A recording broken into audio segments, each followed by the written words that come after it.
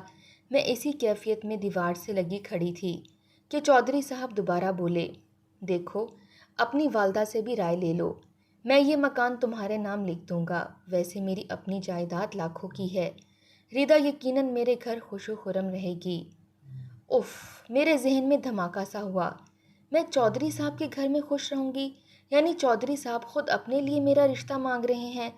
بھیا نے نہ جانے کیا کہا، میں چکرا گئی تھی، قریب تھا کہ گر پڑتی۔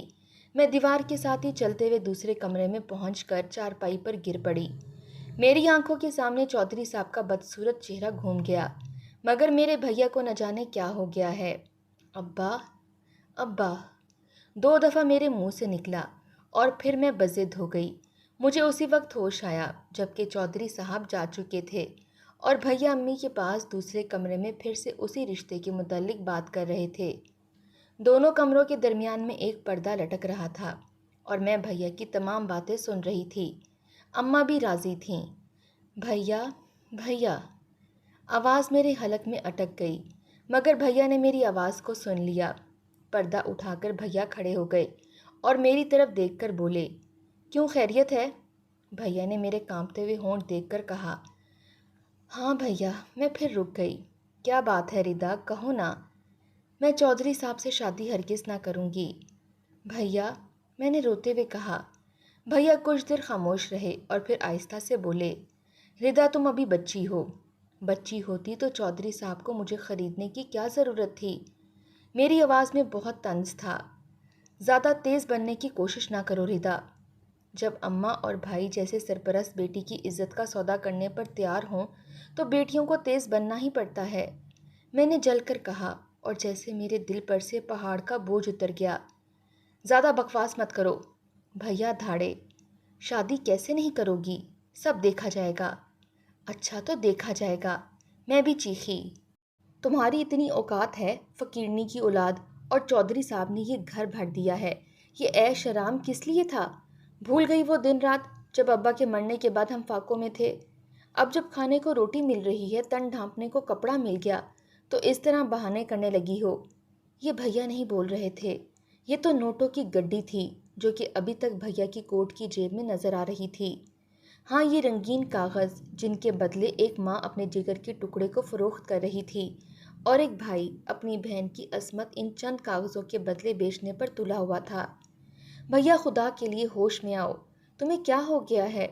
اگر باپ زندہ ہوتا، ہاں اگر ابا زندہ ہوتے تو تجھ کو گھر میں ہی رکھ دیتے، شادی ہرگز نہ کرتے۔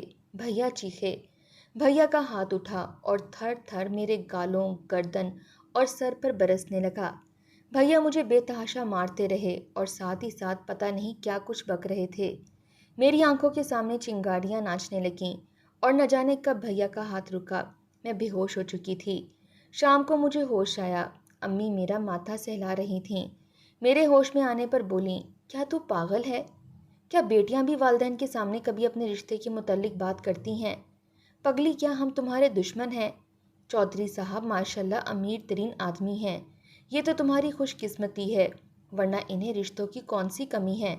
اٹھو، منہ ہاتھ دھو لو، کیا حالت بنا رکھی ہے؟ آخر وہی کچھ ہوا، بھیا جیت گئے۔ امی کی گردن سے بیٹی کا بوجھ اتر گیا۔ دوسرے روز چودھری صاحب، قاضی صاحب اور 2 دوستوں کے ساتھ آئے، میرا نکاح ہو گیا۔ چودھری صاحب کی نئی نویلی میں دلہن بن گئی۔ دینی اور سماجی قانون کی سیاہ چٹان سے ٹکرا کر میری روح کے مطالبے چکنا چور ہو گئے۔ آج میں اس گھر کی مالکن تھی جس میں کل میں نوکرانی بن کر آئی تھی۔ آج میری سہاگرات تھی۔ چودھری صاحب جھومتے جھماتے کمرے میں داخل ہوئے۔ ہاتھ میں شراب کی بوتل تھی، کچھ باہر سے وہ پی کر آئے تھے۔ ردا، لڑکھڑاتی آواز میں بڑبڑاتے ہوئے بوتل کو منہ سے لگا کر گٹا گٹ پی گئے۔ میں پلنگ پر بیٹھی ہوئی تھی۔ چودھری صاحب تھوڑی دیر تک کھڑے رہے اور پھر قالین پر ایک دم سے گر پڑے۔ مجھے ان کے مکروہ چہرے سے نفرت تھی۔ میں منہ دوسری طرف کر کے بیٹھ گئی۔ چودھری صاحب قالین پر بے عزت پڑے تھے۔ شراب کی بو کمرے کی فضا کو اور برا بنا رہی تھی۔ میں کمرے سے باہر نکل کر کرسی پر بیٹھ گئی اور تمام رات اپنے نصیبوں پر ماتم کرتی رہی۔ جوں توں کر کے دن گزرتے گئے۔ چودھری صاحب نے مجھے چراغ خانے کی بجائے شمع محفل بنانا چاہا۔ وہ چاہتے تھے کہ ان کے دوست ان کی نو عمر دلہن کو دیکھ کر چودھری صاحب کو داد دیں۔ آہستہ آہستہ میں بھی ان کی محفلوں کا ساتھ دینے لگی۔ دن گزرنے کے ساتھ ساتھ ایک طرف میرا شباب عروج پذیر تھا اور دوسری طرف میری زندگی کھوکھلی ہو کر رہ گئی تھی۔ بوڑھے شوہر سے چھٹکارا حاصل کرنے کی تدبیریں سوچنے لگی۔ میرے لیے کھلا راستہ تھا، میں عدالت کے ذریعے بھی طلاق حاصل کر سکتی تھی، مگر عدالت میں کیس شوہر کے گھر پر رہ کر ہرگز نہ ہو سکتا تھا۔ بھائی کے گھر جاتی تو مجھے دوبارہ چودھری صاحب کے پاس بھیج دیتے یا پھر دوبارہ نیلامی کر دی جاتی۔ میں کوئی درمیانی راستہ تلاش کر رہی تھی۔ چودھری صاحب کا ایک نو عمر دوست کئی روز سے چودھری صاحب کے پاس ملنے آیا کرتا تھا۔ آنکھوں میں اپنے لیے پسندیدگی پڑ چکی تھی۔ دبی دبی چنگاریاں سلگنے لگیں، خون نے جوش مارا اور پھر عورت کے جذباتی تقاضے اپنی فطری رجحان پر اتر آئے۔ میں نے بھی چودھری صاحب کے دوست کے پیغام محبت کا جواب محبت سے دیا اور پھر آہستہ آہستہ ہم دونوں نے چودھری صاحب سے چھٹکارے کے لیے یہاں سے بھاگ نکلنے کا ارادہ کر لیا۔ اور پھر ایک اندھیری رات کو میں نے تجوری کھول کر رقم اور زیورات اٹھائے اور اپنے نو عمر آشنا کے ساتھ میں لاہور آ گئی۔ لاہور میں ہم نے کالا ہوٹل میں کمرہ کرائے پر لے لیا۔ میری تمام رقم اور زیورات میرے آشنا کے قبضے میں تھے۔ ہم اس رقم سے 2 ماہ تک گھل چھڑے اڑاتے رہے۔ میں برابر اپنے آشنا پر زور دیتی رہی کہ تنسیخ نکاح کا کیس چلایا جائے، مگر وہ روزانہ کوئی نہ کوئی بہانہ کر کے ٹالتا رہا۔ 2 ماہ بعد زیورات بھی بک گئے۔ اب وہ تمام دن باہر رہتا اور رات میرے پاس ہوٹل میں بسر کرتا۔ آخر ایک دن ایک آدمی کو وہ اپنے ساتھ لے کر آیا۔ کچھ دیر بیٹھنے کے بعد وہ آدمی واپس چلا گیا۔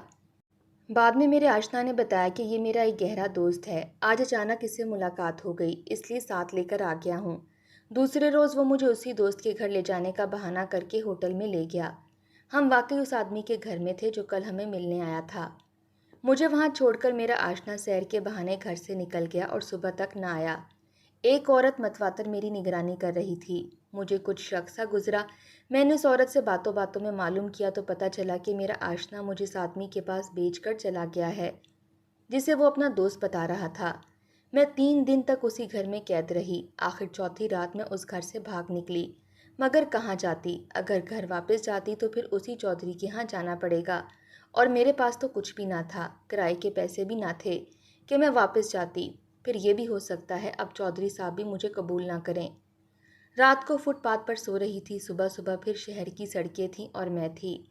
لاہور آنے پر چند دن میرے آشنا نے مجھے سارے شہر کی سیر کروائی تھی اور لاہور مجھے بڑا خوبصورت لگ رہا تھا، مگر آج وہی شہر مجھے نہایت ڈراؤنا دکھائی دے رہا تھا۔ بھوک کے مارے برا حال تھا، کسی کے آگے ہاتھ پھیلانے کو جی نہ چاہتا۔ اگر پھیلاتی بھی تو مجھے ان اچھے کپڑوں میں دیکھ کر خیرات کون دیتا؟ میرے تن پر یہی 3 کپڑے تھے۔ کئی راہ چلتے نوجوانوں نے مجھے ہولناک نگاہوں سے بھی دیکھا، بعض منچلوں نے دیکھ کر سیٹیاں بھی بجائیں اور بعض چودھری صاحب کی عمر کے بزرگوں نے بھی مجھے دیکھا۔ اگر زندگی چاہتی ہو تو پیٹ کے لیے کچھ نہ کچھ تو فروخت کرنا پڑے گا۔ یہ میرے نفس کی آواز تھی۔ میں کیا فروخت کروں جس کے معاوضے سے آنتوں کو سنبھالا دیا جا سکے؟ ایک عورت کے پاس عصمت کے سوا اور کیا ہے؟ میرے دل سے آواز آئی، چھی چھی، کتنا برا خیال ہے۔ میرے ضمیر نے جھٹک دیا، تم پہلے بھی کون سی باعظمت ہو، ایک بغیرت بھائی کی بغیرت بہن ہو۔ تم کون سا پاک باز ہو، چودھری صاحب، ان کے دوست، تمہارا اپنا آشنا۔ اف، مجھے چکر آ گیا۔ میں نے کانوں میں انگلیاں ٹھونس لیں تاکہ یہ آوازیں نہ سن سکوں۔ میں نے دوسری رات بھی فٹ پاتھ پر گزار دی۔ صبح ہی پھر اٹھی مگر ٹانگوں میں بالکل بھی سکت نہ تھی۔ مجبوراً چلنے لگی۔ ابھی کوئی 1 فرلانگ ہی چلی تھی کہ سامنے عیسائیوں کا چرچ دکھائی دیا۔ سامنے لان میں ہی پادری اور ننس بیٹھے ہوئے تھے۔ بھوک کے مارے میرا برا حال تھا۔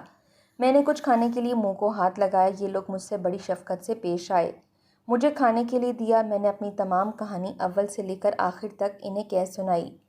عیسائی پادری مجھے اپنی پناہ میں لینے کے لیے تیار تھے۔ اس نے مجھے مذہب بدلنے کا کہا۔ مذہب بدلنے سے میرا نکاح بھی ختم ہو جاتا۔ انہوں نے مجھے 1 دن سوچنے کے لیے دیا۔ میں تمام رات چرچ میں رہی اور تمام رات سوچتی رہی کہ مذہب تبدیل کر لوں یا نہیں۔ میں نے سوچا پہلے کون سا تمہارے گناہ کم ہے جو ایک اور کا اضافہ کر رہی ہو۔ اپنے آباء و اجداد کا سچا مذہب چھوڑ کر رائے رات سے مت ہٹو۔ یہ میرے ضمیر کی آواز تھی۔ میرا ضمیر ابھی اتنا مردہ نہیں ہوا تھا۔ نہیں نہیں، ہرگز نہیں، میں مذہب کبھی تبدیل نہیں کروں گی، خواہ فاقوں سے ہی میں مر کیوں نہ جاؤں۔